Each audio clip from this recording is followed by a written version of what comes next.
I never expected to find myself locked in a showdown with a suburban dictator. After 20 years in the Navy and a decade hopping between engineering gigs from Nevada to Japan, I thought I'd earned my slice of quiet.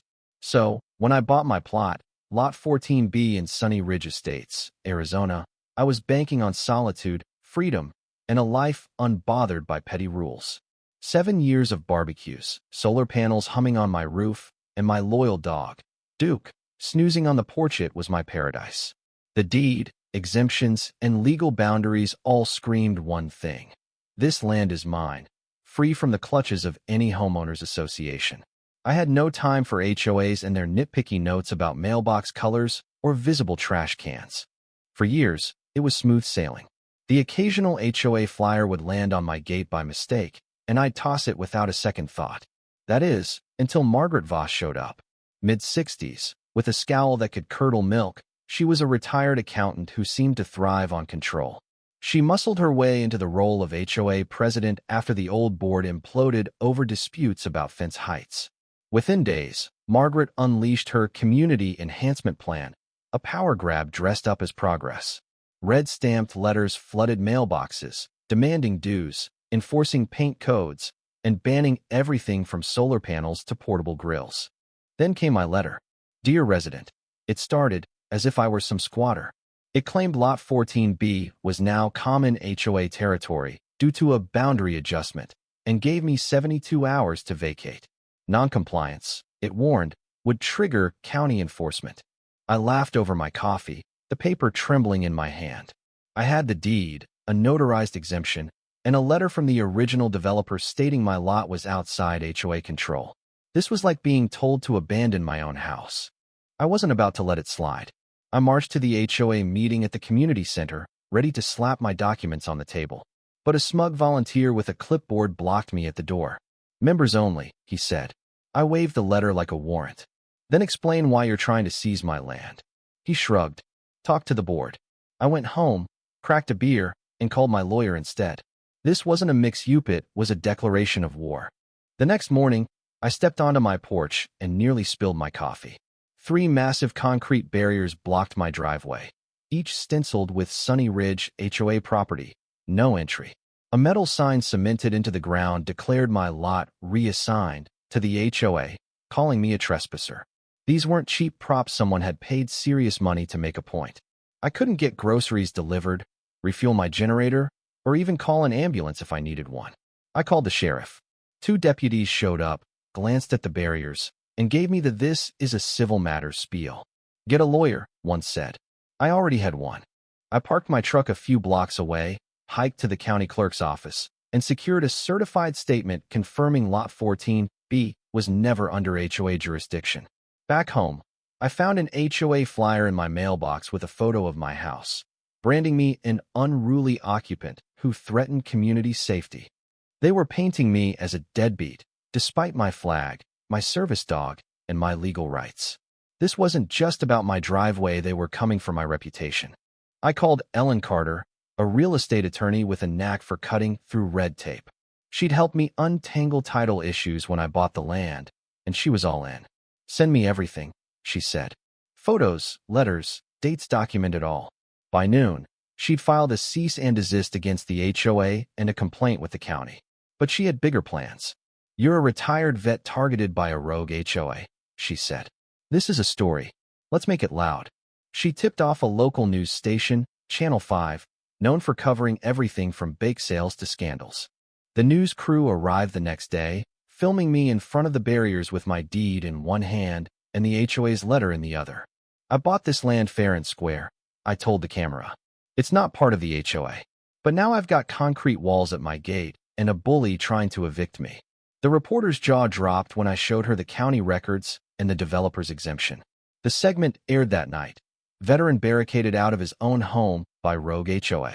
It spread like wildfire. My phone buzzed with calls from old Navy pals, strangers, even a group of retirees offering to protest. Margaret didn't back down. She issued a press release claiming the HOA had voted to expand its boundaries, looping in ambiguous lots like mine. She even included a map with a highlighted line circling my property like a target. Ellen laughed when she saw it. This isn't a map, it's evidence of fraud. The news kept rolling, and neighbors started showing up at my door. Tom and Diane, a retired couple, brought muffins and a folder of HOA citations they'd received for things like unauthorized flower pots and non-compliant porch lights. They'd paid hundreds in fines to avoid trouble. Then came Mike, a former HOA board member.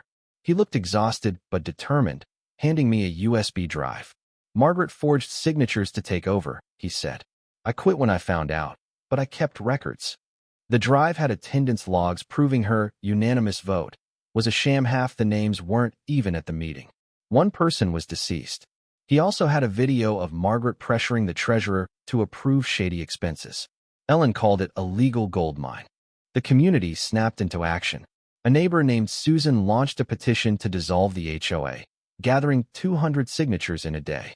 A Facebook group, Sunny Ridge Resistance, exploded with stories of Margaret's tyranny, fines for birdhouses, bans on holiday lights. At a cookout I hosted by the barriers, neighbors ate burgers and swapped stories while Johnny Cash blared. Someone handed me a sign: "Not HOA property, not your kingdom." We planted it in the dirt. When Margaret called the cops, claiming we were obstructing community assets, the officer took one look at our potato salad and told her to stop wasting his time. Monday morning, Ellen filed an emergency injunction. The Maricopa County courtroom was all business, and the judge didn't tolerate nonsense. Our motion accused the HOA of trespass, defamation, and property sabotage. Margaret arrived late, clutching a binder and a map, her lawyer looking like he'd rather be anywhere else. She claimed the HOA's vote gave her authority over my lot. Ellen shut her down, presenting the county's land records and Mike's video of Margaret's coercion. The judge watched the footage in silence, then turned to me. "You've lived here 7 years?" I nodded. "I have the developer's letter exempting my lot, if you'd like to see it." The ruling came fast. The judge declared the HOA's actions unlawful, banned further interference, and referred Margaret for criminal investigation over her forged documents. He awarded me $185,000 for damages, legal fees, and distress. Margaret stood frozen as the gavel fell, her lawyers scrambling to object. Ellen and I walked out into the Arizona sun, victorious. Exactly 72 hours after Margaret's deadline, a convoy rolled up: county trucks, a sheriff's cruiser, and a forklift. Deputy Harris tipped his hat. "Got a court order, Mr. Lawson." The barriers were hauled away like trash. Neighbors cheered, one bringing popcorn. A sign reading, "HOA Free Zone.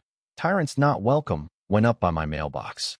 Deputies raided the HOA office, seizing records. Margaret emerged, clutching papers, only to be arrested for fraud, trespass, and abuse of power. As they cuffed her, she sputtered, "This is a misunderstanding." Our eyes met as she passed. She'd gambled her power and lost. 3 months later, peace returned. Margaret pleaded guilty, earning 6 months in jail and 3 years probation. The HOA was dissolved, its funds frozen. Ellen started a nonprofit to fight rogue HOAs, already helping others. My gate now sports a cedar sign, not subject to HOA. Common sense only. Neighbors live freely, solar panels are up, BBQs are weekly, and the old HOA lot is now a picnic spot. A kid once asked what my sign meant. "It means no one controls your life unless you let them," I said. He nodded, and I hoped it stuck. The desert's quiet again, just how I like it. But I want to hear from you. Have you faced bullies like this in your community? How far is too far when power turns abusive? Drop your thoughts in the comments. Let's debate what justice really means.